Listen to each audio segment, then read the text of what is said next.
अंत में ये मलमूत्र त्याग करके वहीं पर लेट जाते हैं। तब संसार के लोग इनसे दूर दूर घृणा करते हुए रहने लगे। और इनके शरीर में ऐसी दिव्यता आ गई परीक्षित कि पुरी से सुरभि सौगंधम वायुम तम देशम 10 योजनंतात सुरभिम चकार। इनके देह में इतनी दिव्य सुगंध निकलती है कि 40 कोस तक का वातावरण सुगंधित रहता है। ऐसी दिव्यता इनमें आ गई। 8 सिद्धियां प्रकट होके सामने खड़ी हो गई। अणिमा, महिमा, गरिमा, लघिमा, प्राप्ति, प्राकाम्य, ईसत, बसत, सारी सिद्धियां कहती हैं महाराज हमको चरणों की दासी बना लो, कुछ सेवा दीजिए। पर हृदय नाभ्यनंदन, ऋषभदेव जी ने एक भी सिद्धि को अपने पास नहीं फटकने दिया। बोले जाओ जाओ, कोई आवश्यकता नहीं।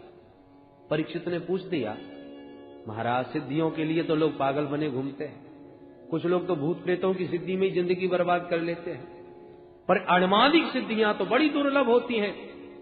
फिर उन सिद्धियों को ठुकरा क्यों दिया? सुखदेव बाबा कहते हैं परीक्षित न कुर्यात करहिचित सख्यम मनसी यनवस्थिते। किसी भी महापुरुष को अपने मन पर कभी विश्वास नहीं करना चाहिए।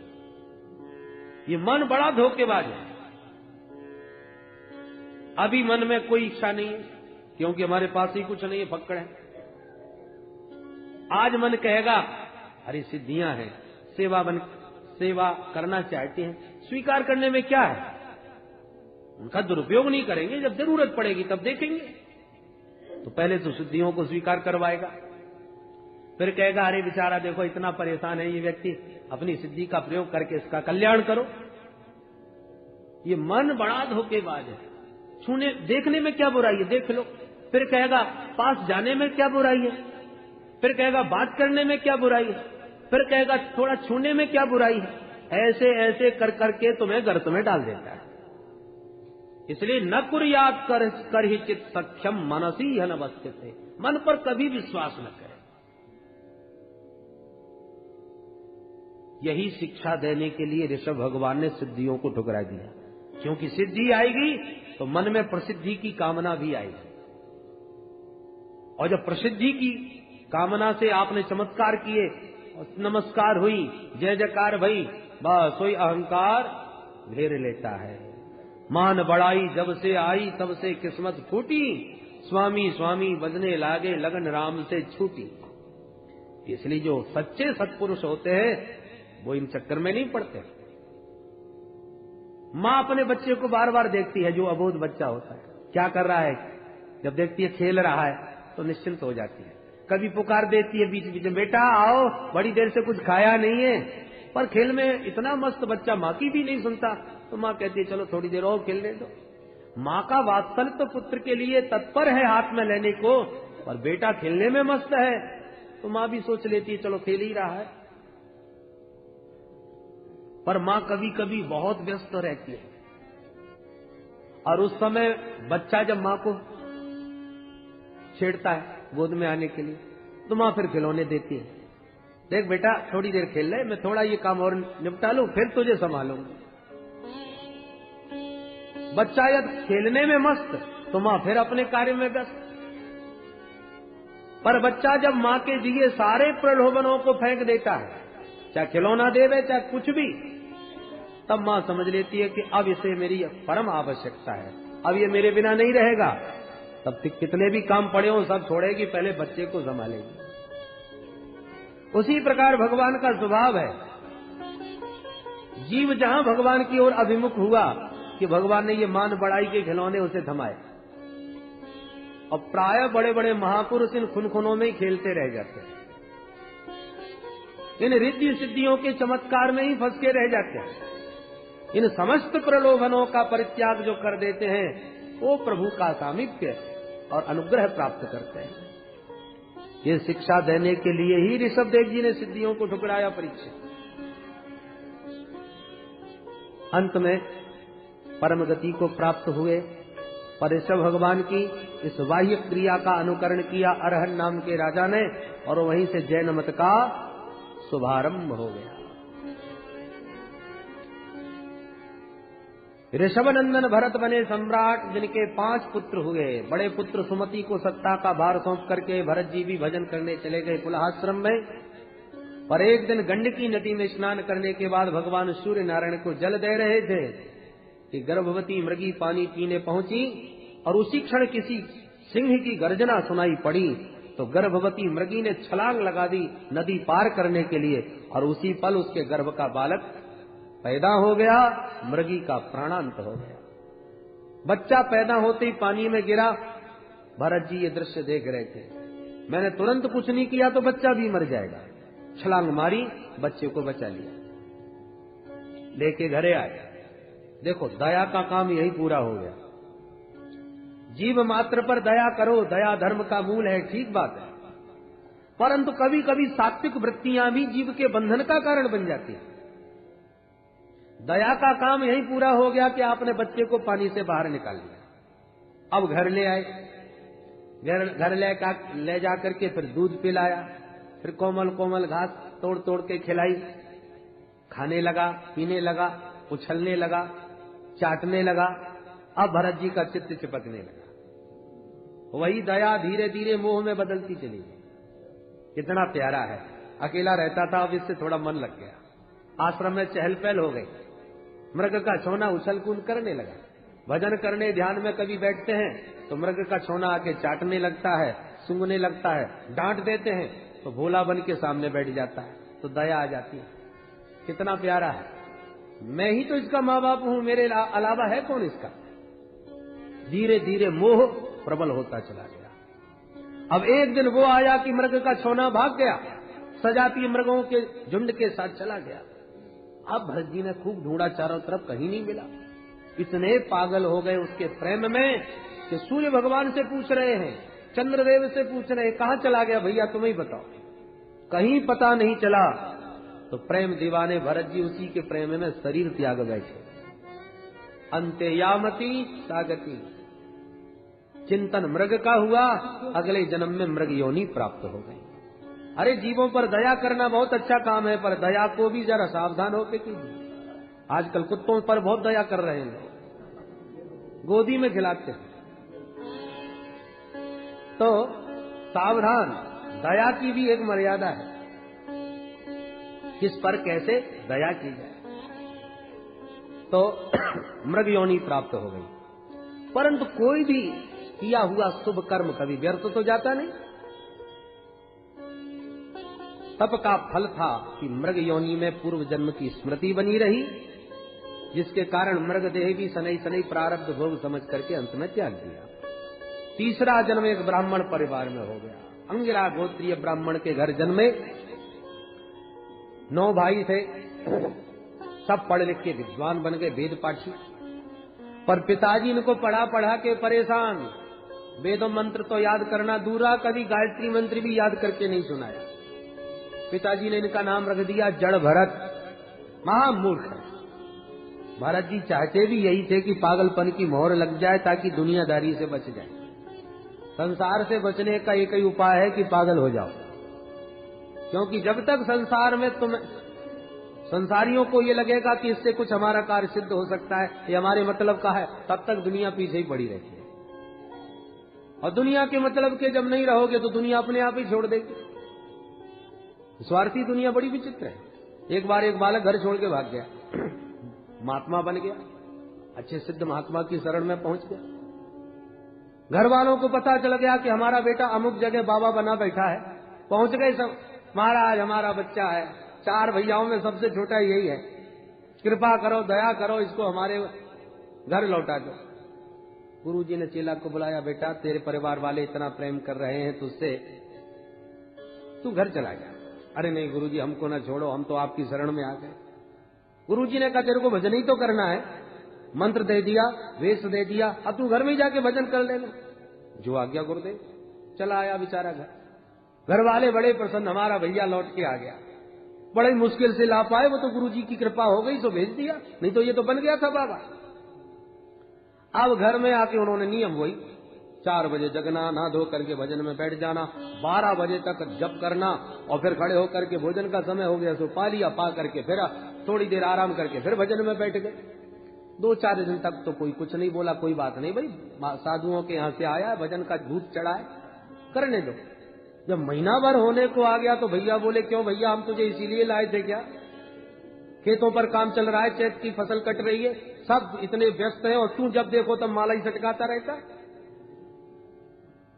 भैया बोला, सुनो, रखना हो तो रखो, मैं भजन करने के लिए महात्मा बना था, तो चाहे यहां करूं चाहे वहां करूं, चाहो तो रखो, नहीं तो चला मैं अपने आश्रम में। बोले, अच्छा ठीक है, तेरे को भजन ही करना है तो जा बाबा के पास, हमें जरूरत नहीं है तेरी। जब बोझा लगने लगा तो अपने आप भगा दिया। बोलो जय श्री कृष्ण। तो जड़ भरत जी को भी लगा कि दुनिया के मतलब के रहेंगे तो दुनिया पीछे पड़ेगी, बचपन से ही अपने को पागल सिद्ध कर दिया।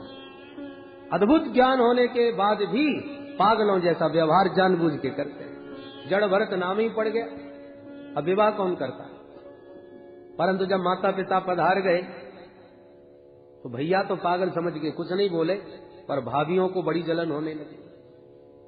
सबसे ज्यादा तो भोजन करता है घर में, सबसे ज्यादा मोटा तगड़ा पड़ रहा है। हम अपने स्वामी जी को बादाम के हलवा खिलाती हैं, फिर भी 1.5 हड्डी के ही रहते हैं, और ये रूखे टिक्कर खा खा के भी देखो इसकी काया। परिणाम ये हुआ कि नित्य झगड़ा करने लगे। तो भाइयों ने कहा, देख भाई जड़ भरत, तू भोजन करता है तो कुछ काम भी कर। क्या करूं? बोले, चल खेत पर ले आए। काम बताया तो ऊट पटांग काम करने लगे। भाई लोग समझ गए ये तो बिल्कुल पागल है। सुकुटिया वही खेतों पर बना दी, वहीं रहने लगे। भरत जी को लगा भगवान की बड़ी कृपा भाई, जो प्रपंच से दूर और देह यात्रा के लिए भोजन तो मिल ही जाता है यहाँ पर एक दिन एक डकैतों के सरदार ने कहा भद्रकाली मैया से, हे मातेश्वरी, मुझे एक बेटा दे दो, नर बलि चढ़ाऊंगा। अब उसके बेटा हो गया। सरदार खुश हो गया, पकड़ के लाओ। सो और तो कोई मिला नहीं, डकैतों को खेतों पर पड़े महाराज जी मिल गए। सो पकड़ करके ले गए। इन्होंने कोई विरोध नहीं किया, चल पड़े उन्हीं के साथ। ले गए भद्रकाली के मंदिर में। पहले तो खूब बढ़िया स्नान कराया, बढ़िया बढ़िया वस्त्र धारण कराए, बढ़िया विविध प्रकार का भोजन कराया। मंदिर में ले जाके बोले, करो बाबा दंडवत। और जो दंडवत करने लगे सोई तलवार निकाली। जड़ भरत जी बोले, ये काय क्यों दिखा रहे हो भैया? सरदार बोला, मालपुआ फ्री के नहीं थे महाराज, अभी तक जैसे आपने वो सब सेवाएं आनंद से स्वीकार करी, अब ये भी स्वीकार करो। जड़ भरत जी बोले, हे भगवान, ये दुनिया तो बड़ी विचित्र है, चलो जैसी हरी इच्छा। क्योंकि ब्रह्मज्ञानी है तो जो सच्चे ब्रह्मज्ञानी होते हैं उनके लिए तो शरीर एक पंचायती धर्मशाला ही है। जैसी भगवत इच्छा। जीवन मुक्तों का शरीर तो प्रारब्धानुसार चलता है। वो तो भद्रकाली के चरणों में सिर झुका के बैठ गए, कहीं कोई भय नहीं, कोई आतंक नहीं। भद्रकाली ने देखा, हो ब्रह्मज्ञानी चरणों में सिर झुकाए बैठा है और ये अज्ञानी ब्रह्मज्ञानी का बलिदान करने जा रहे हैं। जो तलवार का प्रहार करना चाहा सरदार ने, सहसो चटाट सैव देवी भद्रकाली। भद्रकाली प्रकट हो गई, तलवार को छीन लिया और जितने डकैत खड़े थे सबकी गर्दन को काट दिया। बोल दुर्गा मैया की। जड़ भरत जी ने जब दृष्टि उठा के देखा तो मंदिर के अंदर का सारा दृश्य बदल गया। समझ गए, काल के गाल से निकाल लिया मातेश्वरी ने हमको। अब स्वतंत्रता से विचरण करने लगे, घर लौट के नहीं गए। पर एक दिन सिंध सौवीर देश का राजा रघुगण पालकी में बैठ के जा रहा था सत्संग करने के लिए कपिलाश्रम की ओर। अचानक एक बीमार हो गया, भार बाहर। कहारों ने निवेदन किया, सरकार एक साथी अचानक बीमार पड़ गया, अब क्या करें? राजा ने कहा, तो जो मिल जाए उसे पकड़ के लगाओ। और तो कोई मिला नहीं, सामने से महाराज जी आएंगे। जड़ भरत जी को देखकर कहारों ने समझा मोटा तगड़ा व्यक्ति है, बढ़िया भार ढोएगा, पकड़ो इसी को। ए बाबा इधर आओ। चले आए, कहो। बोले, लग जाओ महाराज की पालकी में, सिंधु सोवियत देश के राजा विराजमान है। ठीक है भैया, धर दो कंधे पर। सो बीमार को हटा के महाराज को लगा दिया। अब कहारों की तो बड़ी तीव्र गति होती है चलने की, और महाराज जी जीवन में पहली बार लगे, वो अपनी मस्ती में चल रहे हैं। दृष्टिपूतम नशेत पादम, महापुरुष तो नीचे दृष्टि डाल के चरण रखते हैं, कोई चींटा चींटी भी न बनने पादा। जा रहे थे, अब कहार खूब जल्दी चलने का प्रयास करें, पर ये टस से मस नहीं, जैसे चलना है वैसे ही चले। अचानक पैर के नीचे चींटा दिख गया तो उसे बचाने के लिए छलांग और लगा दी। अब पालकी में लगा व्यक्ति छलांग मारे तो पालकी का हाल क्या होगा? पालकी डगमगाई और महाराज की राजा की खोपड़ी चटा। राजा तो लाल पीले हो गए। हे बोढ़ारा साध्वत कमित विषमूह्यते यानम, हे भारवाह को ठीक से पालकी चलाना नहीं आ रहा, मर मर के चल रहे हो, फिर भी सिर फोड़ रहे हो। अब कहारों ने हाथ जोड़ के कहा, सरकार अयम अधुनैप नियुक्तोपि न द्रुतम व्रजति। हमने देखिए इस रंगरूट को अभी अभी लगाया और फिर भी ये बिल्कुल मर मर के चल रहा है जैसे इसने भोजन ही न किया हो। और इसके चक्कर में आप हम पर नाराज न होइए महाराज, आप इसी को समझाइए। एक मछली सारे तालाब को गंदा कर देती है। अच्छा, नीचे झुक करके देखा, हृष्ट पुष्ट शरीर जड़ भरत जी का दिखाई पड़ा तो राजा व्यंग के बाण चलाने लगे। ओहो देखो देखो बेचारा कितना पतला दुबला 1.5 हड्डी का आदमी, उस पर इतना बोझा तुमने मेरी पालकी का लाद रखा है कंधों पर। तुम लोग अभी अभी लगे हो, ये बेचारा कब से पालकी ढो रहा है, इसलिए अहो श्रांतो से, बेचारे को बड़ा भार है, कष्ट है। जड़ भरत जी सब समझ रहे हैं पर फिर भी मौन चुपचाप चले जा रहे हैं। फिर कोई चींटा चींटी नजर आई तो फिर उछल बैठे। अब तो राजा का क्रोध ज्यादा ही बढ़ गया। प्रमत्तस्य करोमि चिकित्साम दंड पाणी रिव, हे मतवाले तू जानबूझ के नाटक इसलिए कर रहा है ताकि तुझे मैं भार मुक्त कर दूं।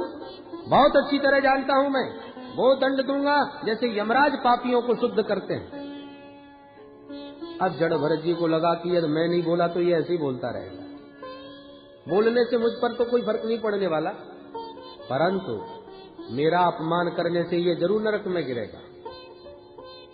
बोल पड़े, जीवन में आज पहली बार बोले, ऐसा बोले कि कल्याणी कर दिया। संत जल्दी से बोलते नहीं और संत की कृपा मई वाणी जब प्रकट होती है तो निश्चित जीव का कल्याण है। आज ही क्यों बोले? क्योंकि संत तब बोलते हैं जब उन्हें कोई पात्र दिखाई पड़ता है। जड़ भरत जी समझ गए रघुगण पात्र है, संतों में श्रद्धा रखता है, सत्संग में भी जाता है। थोड़ी सी कसर ये है कि रजोगुणी है, राजा है तो राजसी अभिमान है। यदि ये रजोगुण, ये राजसी अहंकार इसका यदि निकल जाए तो परम अद्भुत पात्र है।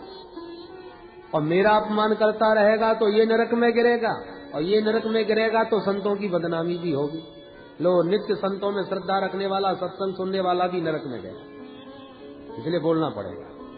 इसलिए भी बोले कि जैसा भी सही, जाने अनजाने में ही सही, आखिर इसका भार तो मेरे कंधे पर है। और संत जिसका भार अपने कंधे पर ले ले फिर तो उसका कल्याण करके ही छोड़ते हैं। इसलिए जड़ भरत जी बोले, त्वयोदितं व्यक्तम विप्रलब्धम भरतु समय स्याद् यदि वीर भारः गन्तुर्यदि स्यादधिगम्य मध्वा पीबेति रासौ न वेदां प्रवाद पीबेति रासौ न वेदां प्रवाद। अरे राजन, तुम किसे दंड देने की बात कर रहे हो? तुम मुझे क्या दंड दोगे? क्योंकि न तो मैं पतला हूं न मैं मोटा हूं, न मैं पैदा होता हूं न मरता हूं। ये मोटा होना, पतला होना, पैदा होना और मरना, ये सब देह के धर्म हैं। मुझ आत्मा में ये कोई भी द्वंद्व घटित नहीं है। अस्ति जायते वर्धते पन्नमते अपक्षीयते विनश्यादि जो सरूर्मियां हैं वो देह में होती हैं, आत्मा में थोड़ी। जड़ भरत जी के वचनों से आश्चर्य श्री रघुगण जी को हुआ। अरे, जिसे मैं पागल बाबा समझ के ऊट पटांग बातें कर रहा था, ये तो कोई सिद्ध महात्मा नजर आता है। इसकी वाणी में तो वेदांत की भाषा झलक रही है। पुनः गौर से टुकुर टुकुर जब देखा तो जड़ भरत जी के कंधे पर मोटा सा यज्ञोपवीत दिखाई पड़ गया। जो यज्ञोपवीत देखा तुरंत पालकी से नीचे कूद पड़े रघुगण और सीधे श्री जड़ भरत जी के चरणों में साष्टांग प्रणाम किए। कस्त्वं निगूढ़श्चरसि द्विजानां बिभर्षि सूत्रं कतमो वधूत। कस्त्वं कौन है महाराजा? आप अपने आप को इतना गुप्त रूप में छुपा करके विचरण कर रहे हो कि मैं तो आपको पहचान ही नहीं पाया।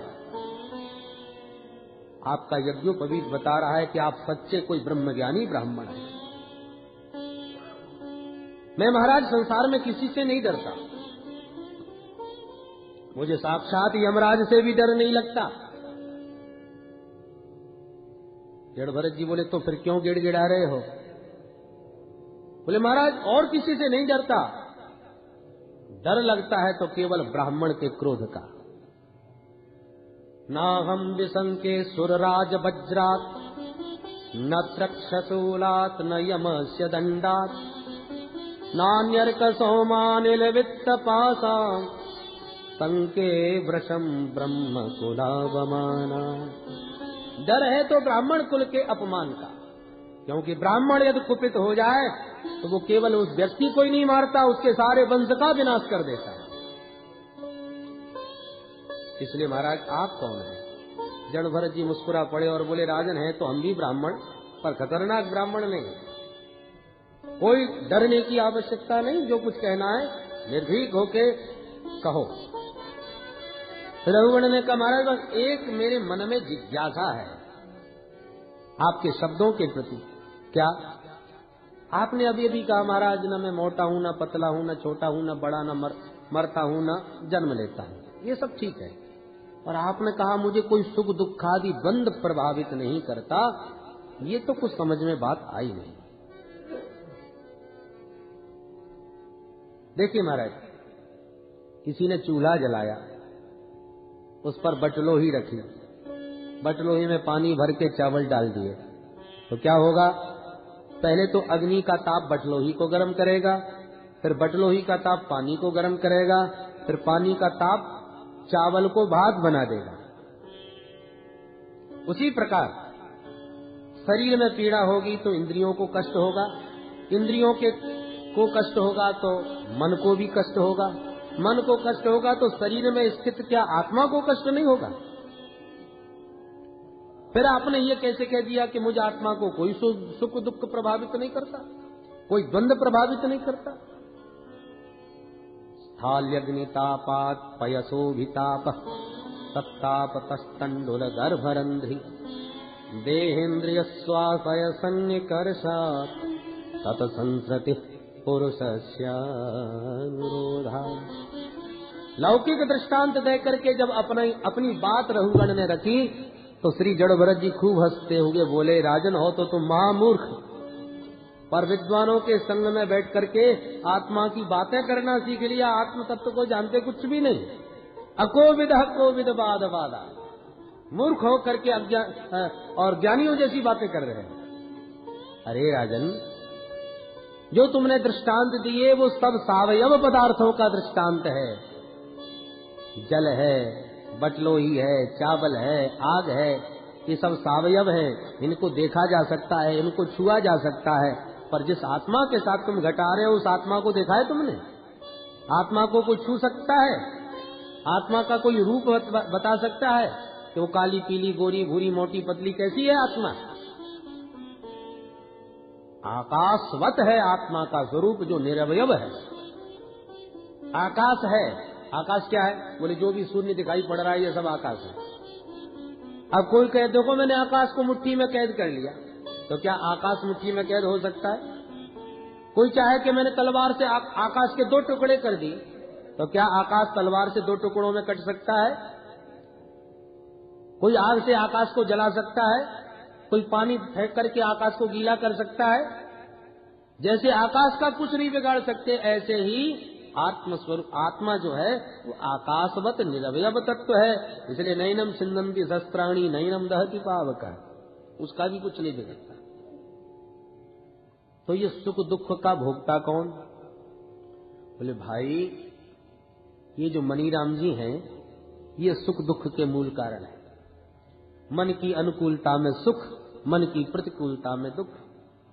जिससे हम अतिशय प्रेम करते हों वो रात के 12 बजे भी आ जाए तो चकाचक बढ़िया मालपुआ बना के खिलाएंगे, वो जो चाहेगा सो खिलाएंगे। हमारे गुरुजी महाराज पधारे, और जिससे लेना नहीं देना नहीं, मन से कोई जिसका संबंध नहीं, उसके लिए भोजन कराना तो दूर आयत, भीतर जाकर के पानी भी ला के पिलाना पड़े तो विक्षेप हो जाता है कि राम राम सो रहे थे अच्छे भले, न जाने कहां से चलाया, सब हमारी नींद खराब कर दी। पानी पिलाने में ही कष्ट हो गया। तो मन की अनुकूलता में सुख, प्रतिकूलता में दुख हम मान बैठे और मन के द्वंद्वों को आत्मा के ऊपर अध्यारोपित कर बैठे। स्फटिक मणि में तो कोई रंग नहीं, पर लाल पुष्प के पास रख दो वो लाल दिखने लगती है, श्वेत पुष्प के पास रख दो श्वेत दिखने लगती है। ये सब पुष्पों के रंग मणि में आपको प्रतिबिंबित हो रहे हैं। ऐसे ही ये द्वंद्व जो मन के हैं उसे हम आत्मा के ऊपर अध्यारोपित कर रहे हैं। इस प्रकार से आत्म तत्व का उपदेश दिया और अंत में भवाटवी का बड़ा अद्भुत वर्णन किया। ये संसार एक बड़ा भयंकर बीहड़ जंगल है और इस जंगल से कोई सद्गुरु ही हमको निकाल सकता है बाहर, जिसको गली गली का ज्ञान है, जिसने इस अटवी को अच्छी तरह समझ लिया है। कल्याण हो गया रघुगण का। चरणों में गिर के बोले, महाराज आपके वचन सचमुच अमृत औषधि है।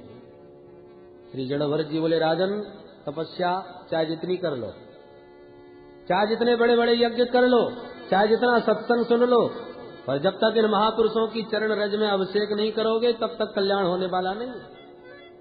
बिना महत पाद रजोभिषेकम, संतों की चरण रज में स्नान करो।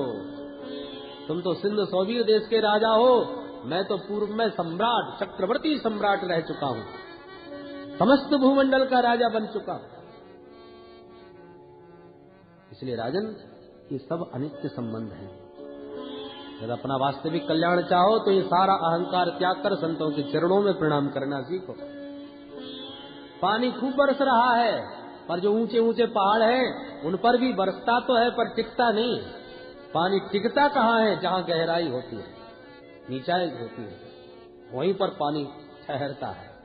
उसी प्रकार सत्संग की बरसात, संतों की कृपा की बरसात सबके ऊपर हो रही, पर जो अहंकार बने में पर्वत बने बैठे हैं अहंकार के, वो पानी को जड़ा करके चले जाते हैं। और जिनके पास नम्रता का पात्र है, ये सत्संग का जल उन्हीं के हृदय में ठहरता है। इस प्रकार सारा अहंकार तोड़ दिया श्री जड़भरत जी महाराज ने और रघुगण का कल्याण हो गया। बोल भक्तवत्सल भगवान। इसी प्रियव्रत वंश के अंतिम राजा महाराज विरज हुए। परीक्षित ने पूछा, महाराज अब जरा हमें भूगोल खगोल के बारे में कुछ बताइए। तब सुखदेव जी महाराज ने कहा, राजन 7 द्वीप और 7 समुद्र हैं, जम्मू द्वीप, प्लक्षद्वीप, कुशद्वीप, क्रौंच द्वीप, पुष्कर द्वीप, और 7 द्वीप एक एक सागर से समाप्त हैं। जम्बू द्वीप के कमल कर्णिका की बात 9 खंड हैं। 9 खंडों में भगवान का नित्य निवास है। इलाव्रत खंड, किम पुरुष खंड, केतुमाल खंड, हरिवर्ष खंड, उत्तर कुरु खंड, भद्रास्व खंड, इन खंडों के नाम हैं। अजनाब खंड ही श्री भारतवर्ष है। इस भारत भूमि में भगवान नर नारायण के रूप में बद्री विशाल में विराजमान है और देवर्षि नारद के साथ समस्त भारतीय उनकी आराधना करते हैं। भारत भूमि ही कर्म भूमि है, बाकी सब भोग भूमि है। बोलो जय श्री कृष्ण। इसलिए धर्म की स्थापना हेतु भगवान के जितने अवतार हुए सब भारत भूमि में हुए। क्यों जी, जब भगवान विश्व का कल्याण करने के लिए आते हैं, सारा ब्रह्मांड भगवान का है, तो फिर भारत भूमि में ही जन्म क्यों लेते हैं? जापान में, अमेरिका में, इंग्लैंड में क्यों नहीं होते भगवान के अवतार? बोले भाई ये पूरा शरीर हमारा है, पर इस शरीर में किसी कारणवश पैर काटना पड़े तो हम काट देंगे, जीवन चला लेंगे। हाथ काटना पड़े काट देंगे, जीवन हमारा चल जाएगा।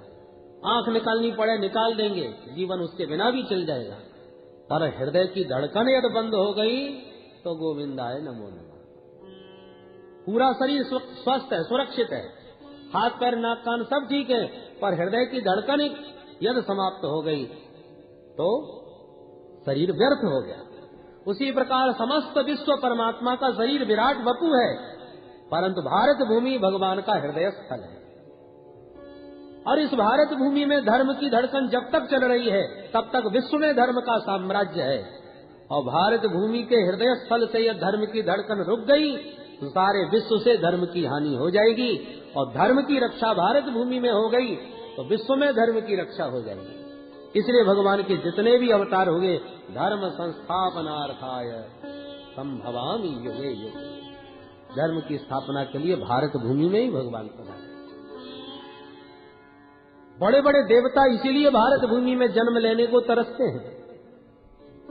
अहो अमीसाम किम कार्य शोभनम प्रसन्न येषां स्वदित स्वयं हरि यैर्जन्म लब्धम न सुभारताजिरे मुकुंद सैवोपयकम प्रदाहिना।